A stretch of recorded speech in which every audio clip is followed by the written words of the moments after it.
분들 한번 인사하기를 원합니다. 기도응답의 주인공 되십시오. 기적의 주인공 되십시오. 오늘도 잘 오셨습니다. 은혜 많이 받으세요. 감사합니다. 오늘도 이렇게 새벽을 깨우신 모든 분들에게 하늘의 신령한 은혜와 땅의 기름진 복들이 충만하게 주어지기를 주님 이름으로 간절히 축원합니다. 오늘도 이러므로 수고해 주신 모든 분들 고맙습니다. 감사합니다. 모든 분들에게 하나님의 복이, 하나님의 은혜가, 하나님의 은총이 충만하게 임하기를 간절히 축원합니다. 감사합니다. 어느 기독교 학교입니다. 미션인데 초등학교가 있었어요. 수업 시간에 이 학교는 수업을 시작하면서 늘 성경을 이렇게 읽어주는 그런 학교였다고 합니다. 초등학교 어린 아이들인데 그 아이들에게 선생님께서 하나님의 말씀을 읽어줬습니다. 시편 23편을 쭉 읽어줬다고 합니다. 시편 23편, 여호와는 나의 목자시니 그렇게 쭉 기록되지 않습니까? 그러면서 쭉 읽어준 중에 그가 나를 푸른 초장에 누이시며 쉴 만한 물가로 인도하시는도다. 그가 나를 푸른 초장에 누이시며 쉴 만한 물가로 인도하시는도다. 그렇게 쭉 읽어줬더니만 아주 어린애 한 명이 손을 딱 들면서 묻습니다. 선생님 하면서 묻는 말이 뭐냐니까 초장은 빨간색인데 왜 푸른색이라 그래요? 그런단 말이에요. 초장은 푸른 초장에 그러니까 초장은 빨간색인데 왜 푸른색이라고 그래요? 그렇게 질문을 던졌어요. 그렇게 질문을 던지니까 이 옆에 아이가 갑자기 딱 쳐다보면서 하는 말이 니는 그것도 모르나? 여기서 초장은 그 초장이 아니고 와사비 아이가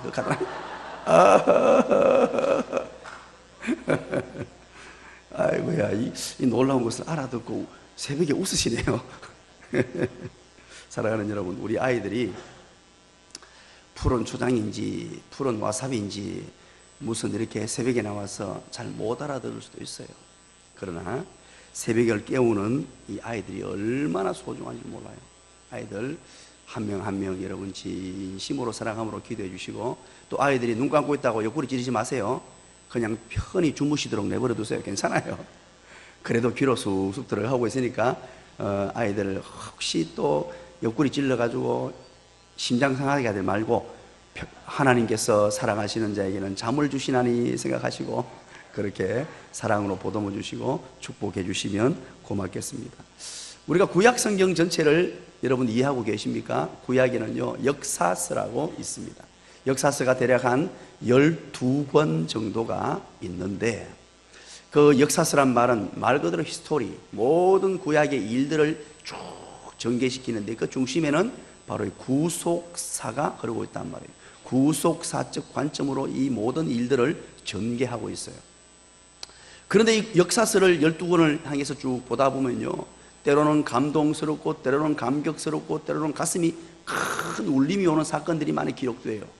그 중에 우리가 어디에 어떤 사건을 봤을 때 가장 흥분이 되냐면 오늘 본문입니다. 이 12권의 구약의 역사서 가운데 가장 흥분이 되고 신비로운 이야기가 기록된 내용이 바로 오늘 본문입니다. 우리가 여호수아서를 이렇게 쭉 살피는 가운데에서도 지금 열심히 달려왔습니다. 열심히 달려와서 요단강물을 갈랐잖아요. 그것 또한 우리가 가슴 설레게 만들고 가슴이 뛰게 만들었어요. 이야, 약속의 땅을 향하여 갈 때 이런 요단강도와 요단강이 갈라지는 기적이 있겠구나, 이런 어마어마한 일들이 있겠구나. 그리고 그 요단강이 갈라지는 장관, 물벽을 세운 그 장관 속에 제사장들이 안에 들어가서 언약궤를 메고 서 있고 어마어마한 200만에 넘는 사람들이 쫙 지나갔단 말이에요. 이것이 얼마나 놀라웠습니까? 그래서 요단강 한가운데에 기념비를 세우고 또 바깥 길갈에 가서 거기에 기념비를 세웠어요. 이 모든 과정을 거치고 난 뒤에 드디어 하나님이 약속해 주신 땅 첫 성입니다. 첫 번째 차지해야 될 땅, 이 약속의 땅은 우리가 차지하는 거거든요. 하나님이 분명히 약속했습니다만 우리가 믿음으로 밟고 믿음으로 움직이고 믿음으로 차지해야 될 땅이에요. 드디어 그 차지할 땅, 그 땅 앞에 왔습니다. 그런데 우리가 어제 살펴본 대로 이것 하나님이 우리를 너무 사랑하셔서 혹시 두려워 떨까 싶어서 여호와의 군대 대장의 모습으로 하나님이 직접 여호수아 앞에 나타나셨어요. 그리고 여호수아에게 가르쳐 주시기를 이 전쟁은 여호와의 군대가 동원됐다. 하늘의 천군 천사가 동원됐다. 봐라. 이것을 보여주셨어요. 하나님의 천군 천사가 함께하는 전쟁이고, 그리고 여호와의 군대 대장, 즉 여호와 하나님이 직접 진두지휘하시는, 직접 싸우시는 전쟁임을 지도자인 여호수아에게 보여주셨어요. 그래서 너희들은 순종하기만 해라. 이 단어예요. 오늘 이 본문의 핵심이 되는 키워드, 순종하기만 해라. 왜냐하면 이 여리고 성 점령은 바로 순종 전쟁이기 때문에 그래요. 이 놀라운 일을 바로 5장 마지막 절에서 보여줬어요. 당부를 하고 보여주면서 이건 반드시 승리해 놓은 것이다. 이제 진격해 들어간다. 알겠느냐? 이것 잊지 마라. 이것 잊으면 큰일 난다. 앞에서도 또 강조하고 또 강조하고 또 보여주고 또 보여줬지만 이제 여리고성 당도 그 앞에, 여리고성 평지 앞에 와서 그것을 보여줬단 말이에요. 그리고는 이제 오늘 본문 1절이 우리에게 주어집니다. 여러분, 그동안 얼마나 가슴이 설레었습니까? 얼마나 들뜬 마음이었습니까? 이야, 이제 여리고 앞에 왔구나. 여리고를 과연 어떻게 점령할 것이냐. 우리 1절 한번 볼까요? 어떻게 1절이 시작되는지 다 같이 한번 읽어봅니다. 시작. 이스라엘 자손들로 말미암아 여리고는 굳게 닫혔고 출입하는 자가 없더라. 보십시오. 이제 여리고 성이 첫 번째 성입니다. 이걸 반드시 넘어야 돼요. 이거 넘지 못하면 약속의 땅은 주어지지 않습니다. 약속의 땅은 차지할 수 없어요. 이 여리고 성을 넘어야만 다음 단계로 나가게 되거든요. 그런데 이 여리고 성을 비롯하여 약속의 땅인 가나안 땅은 그렇게 만만하지 않습니다. 왜냐하니까 그때 당시 가나안 땅에 살던 족속이 모두 몇 족속이라고요? 시작. 따라서 합니다, 여러분. 지식이 좀 부족하거들랑 눈이라도 밝아야 된다. 몇 족속? 7족속이에요. 가나안 7족속이라고 말합니다, 흔히들. 그래서 이 가나안 땅에서 벌써 자기들이 정착하고 뿌리 내려가지고요 잘 살고 있는 사람들이 7족속이나 돼요. 7족속이 거기에 쫙 진출해 있고, 그런데다가 거기에 7족속을 다스리고 지배했던 왕들이 모두 몇 명이라고요? 몇 명? 좀 더 많이 쓰세요. 시작. 몇 명? 30명이었어요. 30명. 왕들만 30명이었으니까 이게요 어마어마하잖아요. 대단했습니다. 7족속을 다스리는 왕들만 30명이 되어서 이 여리고 성과 가나안 땅을 얼마나 지금 잘 지키고 있었고 뿌리 내리고 있었는지 몰라요. 그런 상황 가운데 견고하게 세워져 있었어요. 온 가나안 땅에 소문이 다 났습니다. 이제 소문이 다 나가지고 저 하나님 섬기는, 여호와 하나님을 섬기는 저 이스라엘 백성들이 지금 이 땅으로 들어오고 있다. 정탐꾼을 보낸 사건 기억하시죠? 기생 라합의 집에 갔을 때 다 알고 있었잖아요. 다 알고 대비하고 준비하고 있었단 말이에요. 그리고 이제 첫 성 여리고성을 가는데 보세요. 1절에 이스라엘 자손들로 말미암아, 이스라엘 자손들 때문에, 여호와 하나님을 섬기는 이스라엘 백성들 때문에, 요단강을 넘어왔던 이스라엘 백성들 때문에, 요단강의 기적을 경험하고 저 요단강 동편에서 어마어마한 능력과 경험을, 살아계신 하나님을 경험했던 그 이스라엘 자손들 때문에, 그들 때문에 말입니다. 여리고가 어떻게 되었습니까? 굳게 닫혔다는 거예요. 지금 벌써 대비하고 준비했다는 말입니다. 이야, 저 하나님의 백성들이 찾아온다. 여호와의 백성들이 찾아온다. 저들이 지금 우리를 진격해 온다. 그리고 문이나 물은 다 걸어 잠구었습니다. 이때 당시 여리고성은요, 지금 여러분 이렇게 그림을 한번 그려보세요. 앞으로 이제 여리고성을 점령하는 시간이 3시간간에 걸쳐서 이제 함께 보는데, 이게 이렇게 쫙 30도 경사지에 세워진 도시예요. 30도. 자, 30도가 어느 정도 되겠습니까? 이런 머리로 한번 그려보세요. 30도 경사지에 이게 쫙 이제 있는 성이고, 그리고 이 성을 얼마나 견고하게 만들었냐면 안에 내벽이 있고 외벽이 있어요. 내벽, 외벽. 내벽의 두께가, 안쪽 안에 벽 두께가 대략 한 4m에서 5m입니다. 아이고, 이제 알아서 놀라주네. 우리 정수 고마워요.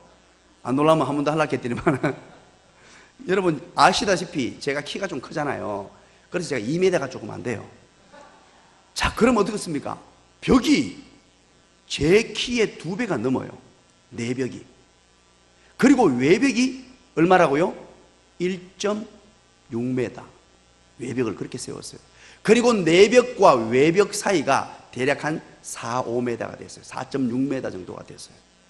그 사이에 뭐라 그랬습니까? 칸을 만들어 놓고 때로는 그 창고로 쓰기도 하고 사람이 거주하기도 하고 그랬다 그랬잖아요. 그렇게 되어 있었어요. 그리고 이 벽을 세울 때 비스듬하게 바깥으로 이렇게 세웠어요. 거대한 성이었습니다. 어마어마한 성이었어요. 이 성을 이제 찾아 들어가는데 문이 완전히 닫혀 있었어요. 2절 한번 볼까요? 2절 뭐라고 하는지 한번 읽어봅니다. 시작. 여호와께서 여호수아에게 이르시되 보라, 내가 여리고와 그 왕과 용사들을 네 손에 넘겨주었으니. 이야, 참 기가 막힙니다. 여러분들 이 본문 읽을 때 좀 감동이 좀 안 됩니까? 저는 여호수아서를 보면서요, 이런 본문을 만나면 여기에 어떻게 멈추고 진도를 못 나가겠어요? 제 삶을 돌아보고 우리 교회를 돌아보고 앞으로 미래에 펼쳐질 일들을 돌아보며 우리 사랑하는 성도들을 돌아보며 왜 그러는가 하니까 하나님께서 말씀하시는데, 오늘에도요, 오늘 본문에서도 하나님의 백성들에게는 중요한 순간에, 인생의 고비를 만나거나 중요한 순간에, 때로는 어떤 데 하나님의 백성들이 어려움을 만날 때, 고통스러울 때, 좌절을 겪을 때, 또 하나님의 큰 은혜를 경험할 때, 또 하나님의 역사를 경험할 때, 때로는 홍해가 갈라질 때, 요단강이 갈라질 때, 때로는 여러 성이 무너질 때 어김없이 나타나서 말씀해 주시는 하나님이 오늘 본문에도 동일하게 등장해요. 이 어마어마한 사건들을 행함에 있어서 여호와 하나님께서 여호수아에게 말씀하셨다라고 해요. 여호수아는요, 늘 하나님의 말씀을 듣는 사람이었어요. 어떤 일이 있을 때든 간에 하나님의 말씀에 귀를 기울이는 사람이었고, 어떤 상황 가운데서도 하나님이 말씀하시는 곳에 모든 세포가요, 머리끝부터 발끝까지 모든 세포가 거기에 길들여져 있었어요. 귀로만 듣는 것이 아니라 온몸이 하나님의 말씀에 반응하는 사람이었어요. 여호수아가 왜 위대한 하나님의 사람이었는가? 왜 하나님의 엄청난 일들을 감당하는 사람이었는가? 왜 이 가나안 정복 전쟁에서 여리고성을 무너뜨리고 요단강을 무너뜨리고 12지파를 차지하여 하나님의 백성들이 살 땅, 약속의 땅, 축복의 땅, 적과 꿀이 흐르는 땅을 차지할 수 있었느냐? 그 이유가 오늘 본문에 등장해요. 바로 여호와 하나님 말씀을, 들려지는 말씀, 하나님은 중요한 순간에 꼭꼭 말씀해 주시는데 그 순간마다 여호수아는 말씀을 들어요. 머리털 하나까지도 하나님의 말씀에 집중하는 하나님의 사람. 기가 막히지 않습니까? 저는 목회를 해보면서 대충 가늠이 옵니다. 대충 가늠이 와요. 이 성도가 지금 신앙생활 잘하고 있고 하나님의 은혜를 누리고 있느냐, 못 누리고 있느냐, 이 가정에 하나님이 역사하겠느냐, 안 하겠느냐, 감이 옵니다. 제가 그래서 감을 굉장히 좋아해요. 밥 먹고 나면 홍시를 2개씩이나 먹어야 되는데, 홍시 먹으면 어떻습니까? 화장실 못 간다 하는데 저는 입으로 잘 들어가고 밖으로 잘 나옵니다. 야, 그게 뭐냐 하니까 하나님의 말씀을 받는 모습이에요. 정확합니다. 이것은 99%가 아니고요, 100%입니다. 하나님의 말씀을 받을 때 벌써 자세가 삐뚤어지거나 이상하게 눈이 감겨지거나 이런 현상이 나타나요. 그러면요, 여러분 따라서 합니다. 병들었다. 병이 온 거예요. 벌써 여러분 그거 진단하셔야 돼요. 병든 거예요. 여호와 하나님의 이 여리고성 점령하는 기적을 맛볼 수 없어요. 절대 그런 일은 없습니다. 하나님의 말씀을 듣는 것, 이거요, 소홀히 하면 안 돼요. 내가 살기 위해서 어떤 환경, 어떤 상황 가운데서도 하나님은 늘 말씀을 들려주시는데, 여호수아의 자세를 갖추어야 돼요. 늘 말씀에 귀를 기울이고 몸의 세포 하나까지도 말씀에 반응하도록 만들어 나와야 돼요. 이 말씀이 나의 생명줄이고 내가 사는 길이고 내 인생의 미래고 내가 여리고성을 점령하는 방법이고 내가 약속의 땅을 차지하는 방법이고 하나님이 약속해 놓으신 젖과 꿀이 흐르는 땅을 차지하고 누리는 비결인 줄 믿으시기를 간절히 축원합니다. 오늘 본문도 바로 그렇게 시작하고 있습니다. 그리고 3절부터 어떻게 됩니까? 너희는 너희 모든 군사는 그 성을 둘러 성 주위를 매일 한 번씩 돌되 여세 동안 그리하라 그럽니다. 이제 하나님께서 여호수아에게 명령하는 거예요. 매일 이 성을 돌아라는 거예요. 이 성을 돌되 하루에 한 바퀴씩 돌아라 그럽니다.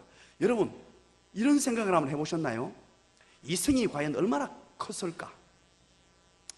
여러분, 보통 요즘 이거 운동만 하잖아요. 걷기 합니다. 걷기 운동을 열심히 할 때 1시간 걸으면 여러분 몇 킬로 걸을 수 있습니까? 대충 1시간 걸으면 한 몇 킬로 걸을 수 있습니까? 1시간 걸으면 한 몇 킬로 걸을 수 있습니까? 1시간 걸으면 몇 킬로 걸을 수 있습니까? 대충 4킬로 걷잖아요. 그죠? 그러면 오늘 이 백성들이 성둘레를 한 바퀴 도는데 여러분 4킬로였다고 하면 가정해 보십시오. 여기에 제가 이거 주석을 찾아보고 아무리 찾아봐도 몇 킬로쯤 이렇게 둘레가 됐다는 거 없었어요. 그래서 저 혼자 한번 생각을 해봤습니다. 이 성둘레를 한 바퀴씩 하루에 한 바퀴씩 돌고 마지막 날은 몇 바퀴 돌았다고요? 7바퀴. 만약에 4킬로였으면 마지막 날 몇 시간을 돌아야 됩니까? 7시간. 만약에 8킬로였으면 몇 시간 돌아야 돼요? 산수를 좀 해보십시오. 14시간을 돌아야 돼요. 그렇지 않습니까? 그래서 여러분, 이 성이 그렇게 큰 성은 아니었던 것 같아요. 14시간 정도 돌지는 않았을 것 같아요. 대략 한 10시간 정도의 7바퀴를 돌 때 그렇게 돌지 않았을까. 그러면 아마 한 4km 조금 남짓하지 않았을까. 그렇게 생각해 볼 수 있겠죠. 그렇게 해서 매일 한 바퀴씩 돌고, 그리고 4절에 보십시오. 뭐라 그럽니까? 제사장 7번 7 양강나팔을 잡고 언약궤 앞에서 나아갈 것이요 7째 날에는 그 성을 7번 돌며 그 제사장들이 나팔을 불 것이요. 여러분, 제사장들이, 우리 3절에서는 군인들이 돌고, 그리고 제사장들이 7명이 7 양강나팔을 가지고 돈다는 거예요. 그리고 다 돌고 마지막 7바퀴 7일째 7바퀴를 돌고 뭘 부르라고요? 나팔을 부르라는 거예요. 나팔을 부르라. 그리고 5절 우리 한번 읽어봅시다. 시작. 제사장들이 양강나팔을 길게 불어 그 나팔 소리가 너희에게 들릴 때에 백성은 다 큰 소리로 외쳐 부를 것이라. 그리하면 그 성벽이 무너져 내리니 백성은 각기 앞으로 올라갈지니라. 아멘. 보십시오. 이제 제일 앞에 무장한 군인들이 서고, 그 다음에 언약궤를 맨 제사장들이 또 7명의 제사장들이 양강나팔을 가지고 같이 돌고, 그리고 백성들이 있어서 매일 한 바퀴씩만 돌아가는 거예요. 매일 한 바퀴 돌고 6바퀴를 돌고 난 이후에 7째 날에는 7바퀴를 돌아라. 그리고 제사장들이 나팔을 쫙 불 때 백성들이 큰 소리로 외치라는 거예요. 그러면 이게 무너져 내릴 것이다. 이렇게 얘기해요. 무너져 내릴 것이다. 저는 이 본문을 가만히 묵상하면서 이런 생각을 해보았습니다. 우리 교회가 지난 세월 걸어왔던 일들을 한번 묵상해 보았습니다. 수많은 하나님의 약속, 하나님이 주시는 하나님의 꿈을 우리의 비전으로 삼고 우리 교회가 세워졌어요. 그러면서 지난 세월 달려왔습니다. 시지 전원아파트 입구 그 시절부터 거기에서 40평 남짓한 자그마한 공간에서 하나님의 교회가, 우리 교회가 시작이 되었습니다. 그때부터 꿈을 꾸길 우리는 약속의 땅 붙들었습니다. 무엇을 잡았느냐? 큰 교회보다는 가장 성경적인 교회. 누가 뭐라고 하더라도, 때로는 교회가 망할지라도 하나님의 말씀을 붙들고 올곧게 달려가는 교회, 예수 그리스도를 닮아가는 공동체가 되어 언제든지 성경적으로 달려가겠다. 신매 스안 보성 아파트로 96년도에 이사를 오려고 했는데 요단강 여리고성이 우리 앞을 가로막았습니다. 아파트 주민들이 반대해가지고 교회 들어오는 건 못 들어온다고 해가지고 리모델링까지 맞춰놓고 교회를 못 들어오고 기다려야만 하는 그런 상황이 일어났습니다. 그럴 때에도 묵묵히 침묵하면서 하나님의 뜻을 기다리고 하나님의 은혜를 기다렸습니다. 그 순간에도 누구를 탓하거나 좌절하거나 절망하기보다는 가장 성경적인 교회를 향하여 달려갔고, 저 노변동에 땅을 279평을 매입을 했어요. 저 노변동에 땅을 279평을 매입을 했어요. 저 노변동에 땅을 279평 매입을 했어요. 여러분들은 아무것도 아니지만 놀라운 일이었습니다. 온 교회가 바로 요단강을 건너는 순간이었고 여리고성을 무너뜨리는 순간이었어요. 그런데 하나님께서 그것을 지체하시고 또 지체하시고 몇 년간이나 그곳에 하나님의 예배당을 지을 수 없도록 하시고, 하나님의 선한 섭리를 따라서 어디에 예배당을 하나님이 허락하셨느냐? 대구시 수성구 욱수동 53-1번지 이곳에 이 공간을 주신 거예요. 야, 이 새벽에 여러분 이런 감동스러운 이야기를 들을 수 있습니까? 그 우여곡절을 겪었습니다. 막히는 일도 많았습니다. 좌절도 많았습니다. 이 땅을 매입해놓고 건물을 못 짓는다 그래서 얼마나 고민하고 근심하고 이리 뛰고 저리 뛰는 그런 과정도 다 거쳤습니다. 그것이 모두가 다 우리 앞을 가로막았던 여리고성이었어요. 참으로 암담하는 순간, 그런 순간들을 경험했지요. 그런가 하면 제 개인의 삶을 한번 돌아보았습니다. 어린 시절을 생각해 보았습니다. 참으로 힘겹고 가난하게 살았던 어린 시절이었습니다. 그때마다 가로막았던 수많은 난관들, 장애물들이 얼마나 많았는지 모릅니다. 그것이 요단강으로 다가왔고 여리고성으로 다가왔습니다. 20대가 되었습니다. 20대의 젊은 나이에 한참 꿈을 꾸고 달려가야 될 그 나이에 사역을 시작하게 되고 하나님의 교회를 위해 헌신하고 달려갔습니다. 그때 찾아왔던 큰 여리고성, 아버지의 죽음, 할머니의 죽음, 연달아서 죽음을 맛보면서 좌절을 경험하고 내가 이 성을 건널 수 있을까? 참 암담하기 그지없는 그런 상황들을 만나기도 했습니다. 여러분 어떻습니까? 여러분의 삶을 지금 여호수아와 함께 떠나는 약속의 땅을 향하여 한번 연결시켜 보셨나요? 우리가 지금까지 살아온 과정 속에 수많은 난관과 역경이 우리 앞을 가로막았습니다. 그렇다면 오늘 이 본문을 보면서 우리 앞을 가로막는 여리고성이 무엇인가? 도대체 이 비밀을 우리가 알아야 돼요. 이 성을 점령하기 위해서는 그냥 가자 하고 점령했다. 그런데 뭘 점령했는지 몰라서는 안 되잖아요. 도대체 우리가 점령해야 될 이 여리고성이 뭐냐는 거예요. 여리고성의 의미입니다. 우리가 정복해야 될 여리고성의 의미, 그걸 크게 두 가지로 생각해 볼 수 있어요. 먼저 교회 안에 있는 여리고성이에요. 교회 안에 있는, 우리 안에 찾아와서 우리를 가로막는, 우리를 절망 가운데로 내몰고 우리 앞에 붙어 있는 그 여리고성이 뭐냐는 거예요. 교회 안에 있는 여리고성은 눈에 보이지를 않습니다. 그러나 영적으로 보면, 영안이 열려서 보면 환히 볼 수 있는 것입니다. 오래전부터 이 교회 안의 여리고성은 점점점 높은 성곽을 쌓기 시작하여 지금 현재는 골리앗 같은 모습으로, 거대한 모습으로 교회 안에 서 있는 것을 우리가 보게 됩니다. 이 무서운 교회 안의 골리앗을 무너뜨려야 돼요. 이 무서운 교회 안에 세워진 골리앗, 그게 뭐냐? 여러분 따라서 합니다. 세속화 현상이다. 교회 안의 세속화 현상입니다. 세속화란 말은 무슨 말일까요? 세속화란 말은 예수 믿는 사람이 세상 사람을 닮아가는 현상이다라고 보시면 돼요. 예수 믿는 사람들이 하나님을 섬기고 하나님을 믿고 하나님을 신뢰하는 사람들이 이상하게 자꾸만 세상 사람들을 따라가요. 세상 사람들의 가치관, 세상 사람들의 삶의 철학, 세상 사람들의 삶의 방식을 그대로 따라갑니다. 우리 가나안 땅을 차지하여 약속의 땅을 누릴 하나님의 백성들은 그들과 어울리면 안 되잖아요. 여러분 어떻게 그걸 알죠? 가나안을 점령해 갈 때 하나님께서 명령하시기를 가나안인들을 다 죽이라 그랬어요. 저는 처음 이 명령을 봤을 때 많이 오해했습니다. 아니, 사랑의 하나님께서, 사랑이 풍성하신 하나님께서 어떻게 어린아이 한 명까지 다 죽이라고 하느냐? 그 불쌍한 사람들, 가나안 땅에 사는 사람들을 다 죽이라고 하느냐?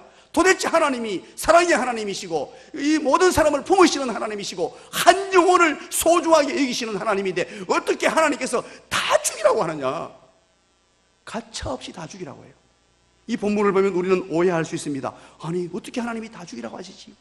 그런데 그 깊은 뜻을 알면요, 우리는 눈물을 흘릴 수밖에 없어요. 왜 죽이라고 하느냐? 여러분 한번 생각해 보시기 바랍니다.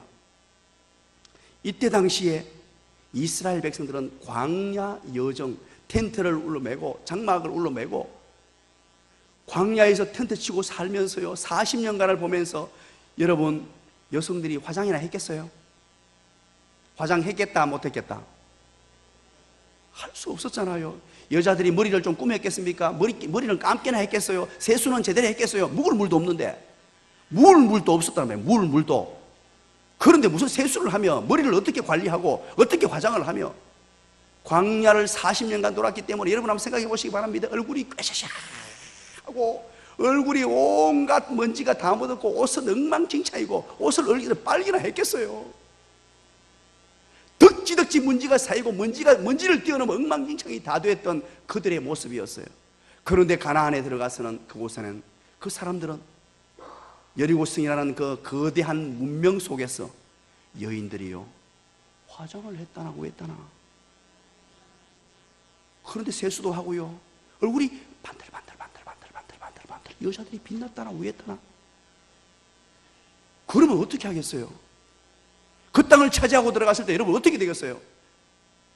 1번 유혹받는다, 2번 유혹받아 홀딱 넘어간다, 3번 그들 따라가고 싶다. 당연히 그렇게 되겠죠. 그런데 그들을 배우고 본받아가지고 좋은 것 같으면 괜찮아요. 그들이 섬기는 것들은 전부 이단이요, 세속적 생각이요, 하나님과는 상관없는 사람들이요, 하나님의 백성들과는 완전히 다른, 그들에게 영향을 받는 순간 죽는 거예요. 그들에게 영향을 받는 순간 하나님의 백성들이 다 죽어요. 지금까지 40년 동안 훈련받는 게 뭡니까? 광야 여정 동안 훈련받고 또 훈련받고 훈련받고 또 훈련받는 게 뭡니까? 바로 하나님만을 신뢰하고 하나님만을 바라보며 광야 미드바르 하나님의 음성을 듣고 여호수아처럼 하나님의 말씀을 듣고 하나님 말씀대로 행하고 어떤 상황 속에서도 어떤 좋은 것 바라보지 않고 하나님 한 분에게 시선을 고정하여 달려가는 삶, 그것이 바로 약속의 땅의 삶일진데, 그런데 그 문명 속에, 가나안이라는 문명 속에 예쁜 옷을 입고 예쁜 치장을 하고 귀걸이 목걸이를 하고 눈웃음을 치면서 유혹을 해야 된단 말이에요. 안 넘어갈 남자 있으면 자리에 벌떡하면 일어나 보세요. 그래서 그렇게 말씀한 이유는 뭐냐니까, 내 백성을 지키시고자 하는 40년간의 과정을 거쳐서 이제 하나님의 사람 만들어 놓았다는 거예요. 하나님만 바라보는 사람으로 세워놓았다는 거예요. 하나님만 바라보는 사람으로 세워놓았는데 그들과 제발 좀 섞이지 마라. 우리 하나님의 백성의 정체성은 그들과 섞이는 것이 아니라 그들을 정복하고 살아야 될 사람이에요. 그들을 복음으로 정복하는 사람임을 믿으시기를 간절히 축원합니다. 바로 세속화 현상은요, 하나님의 백성들이 그들이 부러운 거예요. 그들이 부러워요. 그들 옷 입는 게 너무 예뻐 보여요. 그들 돈 버리고 사는 모습이 너무 좋아 보여요. 그들을 사기치는 모습까지도 그냥 저렇게 해도 되는구나 싶어요. 하나님의 백성들은 그렇게 살면 안 되는데 계속해서 세상 가치관이 교회 안에 침투하기 시작했어요. 그렇게 살지 않도록 하나님께서 구분하여 아브라함의 후손으로 교회를 세워두셨는데, 교회 안에 물질주의가 들어왔어요. 교회 안에 형식주의가 들어왔어요. 교회 안에 이기주의가 들어왔어요. 교회 안에 하나님의 말씀이 지배하는 것이 아니라 세상 방식이 지배하는 것들이 교회 안에 들어오기 시작했어요. 세상에 출세한 사람들이 교회에서 목소리를 내기 시작해요. 하나님 사랑하는 사람, 하나님 신뢰하는 사람이 목소리를 내는 것이 아니라 세상에 출세하고 세상에 잘나가고 세상에서 명예를 얻고 세상에 돈 좀 가진 사람들이 큰 소리치는 그것이 먹혀드는 교회로 지금 세속화되고 있단 말이에요. 우리 교회는 이 성을 무너뜨려야 돼요. 이거 여러분 아니에요. 하나님의 교회는 철저하게 하나님의 말씀이 지배하는 교회, 하나님의 말씀대로 행하는 교회, 하나님의 말씀이라면 목사도 두 말 말고 무릎 꿇는 교회, 하나님의 말씀이라면 우리 장로님도 겸손하게 무릎 꿇고 세상에 어떤 지혜와 어떤 명예와 어떤 권력을 가지실지라도 하나님 말씀 앞에는 연약한 한 사람이 되고 겸손한 한 사람이 되어 하나님 말씀 앞에 부복하는 교회. 이 세상 사람들의 가치관이 얼마나 좋아 보였던지 세상 사람들 돈 버는 방식을 그대로 배워가지고 그것을 교회 안에서 막 얘기하면서도 부끄러워하지 않아요. 돈 버는 게 목적인 사람이 되어가지고 그거 부끄러워하지 않습니다. 여러분, 세상 사람들이 출세하는 그 모습 보고 그대로 따라서 하고요.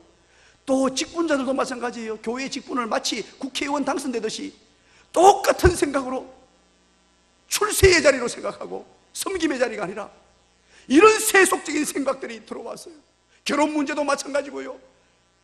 결혼 대상자들을 찾으라 그러면 학벌을 보고 외모를 보고 이상한 분이 하나님의 말씀대로 사는 거 아닌가, 그런 관점이 아니라 오래전부터 하나님의 교회 안에 이 거대한 여리고성이 교회 안에 세워져 있다는 사실을 여러분 아십니까? 이걸 우리는 무너뜨려야 돼요. 우리 교회가 앞으로 달려갑니다. 앞으로 10년, 20년, 아니 100년을 향해서 달려갑니다. 가장 성경적인 교회를 향해서 달려가요. 우리 주님 오셔서 이제 완전한 하나님의 나라가 임할 때까지 우리는 쉼없이 달려갈 거예요. 어떤 누가, 어떤 세력이, 어떤 힘 있는 자가 우리 교회를 침투하고 무너뜨리려고 해도 이건 여러분 우리가 흔들리면 안 돼요. 유럽의 서구 교회들이 2만 불이 되면서 1인당 GNP가 2만 불이 되면서 물질주의에, 세속주의에 교회가 넘어가 버렸습니다. 그게 대단해 보였습니다. 교회 안에 큰 건물을 짓고 휘황찬란한 건물을 짓고 뭔가 대단한 어떤 것들을 만들어내고 쇼를 하고 이벤트를 하고 이게 멋져 보였어요. 그런데 지금은 여러분들 그 화려한 교회들이 무엇으로 전락했는 줄 압니까? 여행객들이 여행하는 장소로 전락해버렸어요. 교회의 기능이 다 상실되었어요. 왜? 세속화의 이 여리고성을 무너뜨리지 못한 거예요. 거기에 넘어간 거예요. 교회 안에 이거요, 목숨 걸어야 돼요. 저는 참 부족합니다만 여러분 봤을 때 얼마나 온유 겸손하고 사랑이 넘칩니까? 새벽이지만 이렇게 하면, 그러나 이 문제에서는 타협이 없습니다.